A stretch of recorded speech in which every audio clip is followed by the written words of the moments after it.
Welcome back to my channel. And of course, let's just get right into this because I know you've been waiting. You looked at it and you're like, what? Let's get into this.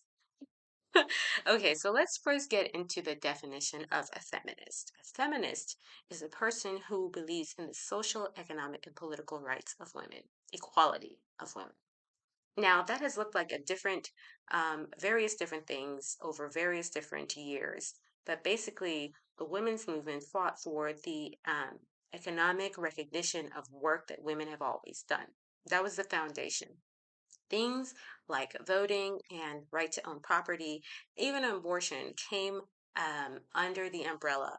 And while some of those topics were more controversial than others when they were presented to governments, the basic foundation of feminism means that the social and economic equality, this is not misandry, this is not political control or power. It's just that one thing: social, economic, and political equality of women. How we have shifted from that into what it is that exists now has taken place because of the erasure, in my opinion, and I open the floor for people to disagree with me, the erasure of women. Now, it is a long stretch for us to get to that, but I will get to that. Why I say what we see in media is anti-feminism is because if you agree or disagree with elements of modern day feminism, you are considered against feminism, which to me speaks a very sordid, a very sinister and very, I would say, a very sinister and dishonest, disingenuous perspective. Because again, we're talking about equality of women and women's right to live her life on her terms in the way she sees it fit, which also includes trad wives, traditional women, women who are more conservative, women who want the right to be able to bear children under circumstances that are not dangerous or um, compromising to that child's well being. So things like staying at home with that child definitely fall under that. Things like being able to pass on property to your children. I don't even know why I said that. But those things are extremely important to the feminist movement and should still be maintained as a part of feminism. Now, a lot of people don't actually understand what fascism is, and so I'm going to explain that in the context of feminism so that you have an idea as to what feminism is going towards right now. The reason why like I said before, women are being set apart if they don't have the encompassing agreement of things like abortion and the right to work and the right to be independent. If you think outside or think of yourself as a woman who wants to be a stay-at-home mom and married with children and be able to be able to get time off from work to be able to take care of bear children, then that is not equality. That is called equity. And equity was something that all feminists in that day, in the feminist movement, fought for. That it was a huge part of women being able to be included in the working force under the circumstances that women are directly affected by, was how feminism included women in society, considering the issues that face us directly. And while abortion was a small part of that later on and an add-on because of other political agendas who then later split up the feminist movement because it became two different conversations, those were the principles that women wanted to have at the fore.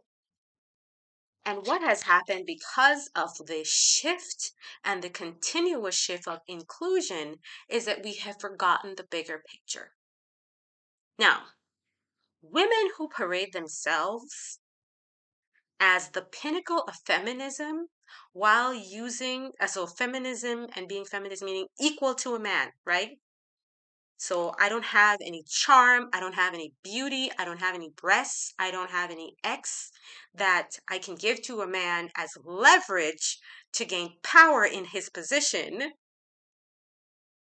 I am his equal, while still saying I am a feminist is not feminism. That is anti-feminism.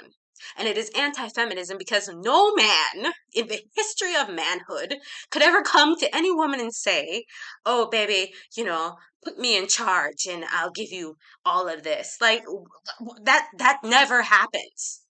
So you cannot say that you will use your feminist charm, your feminine charm and your beauty to become or to get a position that is for a man, or to gain power and accolades by a man, and still call yourself a feminist. That is the opposite of feminism. And these women want to actually be men while still having the female ability to be feminine. This is misandry. These women hate men. They lavish and relish in the ability to have men under control because they actually want power and control. This is the same analogy that our dear friend Mr. Adolf used in his analogy of blood and land. I am woman because of these genetic scientific components, and we are all one, and we must do these things. That is the feminist movement, and anything outside of that is not feminism.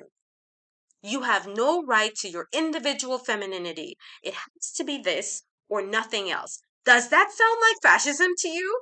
It does to me.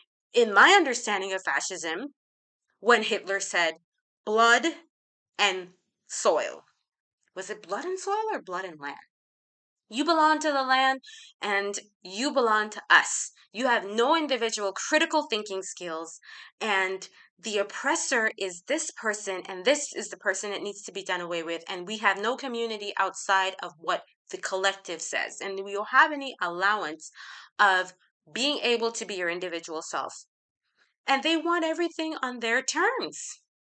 When they don't get everything on their terms, they cry wolf, they cry oppression, they cry patriarchy. And it is a standard greeting of the anti-Nazi rally, anti-feminist Nazi rally. And young women shave their heads, dress in oversized blazers and, tattooed arms, and march in unison to this way of being, without even a second guess as to their own individual right to thinking for themselves. This is not gender dysphoria, which, I feel really bad for people who suffer from this kind of way of being. It has nothing to do with that. But this is not what feminism is. Please do yourself a favor and get educated on what the real agenda is. These women have never really worked a day in their lives based on what feminism actually represents, and they're getting by on buzzwords and shaming and guilting people into agreeing with them, and they have their own agenda, and their agenda is nothing but power and control. They don't have women's best interests at heart. So, Nazi fascist views dictate that no one else's opinion matters more than their own. And if you stand apart from the movement in support of true feminism or any individual thought, you will be labeled as a tyrant and ostracized for having views opposite to that of the movement. This is not equality. This is not equality. This is not even equity. This is something else. This is fascism. I hope to see you guys in the next video, and please, if you can, stay safe and stay free.